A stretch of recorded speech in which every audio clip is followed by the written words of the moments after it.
اور ملک کے بلا علاقوں میں موسلادھار بارشوں کے بعد نظام زندگی درہم برہم ہو گیا ہے۔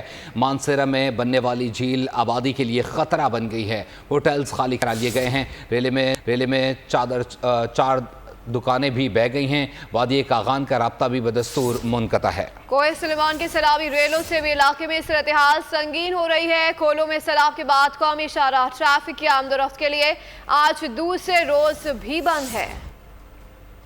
خیبر پختونخوا میں ساون کا قہر، ہر طرف پانی ہی پانی۔ مانسہرہ میں ملبے سے دریا کنہار کا بہاؤ رک گیا۔ پانی رکنے سے جھیل بازار کے لیے خطرہ بن گئی۔ تیز بہاؤ سے 4 دکانیں بھی بہہ گئیں۔ سیل انتظامیہ نے جھیل کنارے 9 ہوٹلز بھی خالی کرا لیے۔ علاقہ محصور ہونے سے کھانے پینے کی اشیاء کی قلت بھی پیدا ہو گئی۔ ادھر وادی کاغان کا زمینی رابطہ 5 روز بھی بحال نہ ہو سکا، جبکہ پھنسے ہوئے سیاحوں کو بذریعہ چلاس واپس روانہ کر دیا گیا ہے۔ یہاں پہ جناب وہ بے تحاشا جو ہے انسانی جانی نقصان ہوا ہے، مالی نقصان ہوا ہے۔ یہ غریب علاقہ ہے، زلزلہ زدہ علاقہ ہے۔ انہوں نے کیوں نہیں پوچھا جناب ان سے کہ جناب یہ پل کو خطرہ ہے، یہاں کے عوام کو خطرہ ہے، یہاں کے کاروبار کو خطرہ ہے؟ ہماری تقریباً 10-20 دکانیں چلی گئی ابھی میری مسجد کو بھی نقصان ہو رہا ہے۔ دریا کا جو حکومت کی طرف سے کچھ کام نہیں ہو رہا ہے، ادھر 4 دنوں کے لوگ پھنسے ہوئے ہیں۔ دوسری جانب چترال میں گلیشیئر پھٹنے سے سیلابی صورتحال ہے۔ کوہ سلیمان کے پہاڑی علاقوں میں بھی بارش کے بعد ندی نالوں میں طغیانی آ گئی۔ سندھ میں طغیانی سے اونٹ پلان سمال ڈیم ٹوٹ گیا، جس سے 5 دیہات زیر آب آ گئے اور کپاس اور پیاز کی کھڑی فصلوں کو نقصان پہنچا۔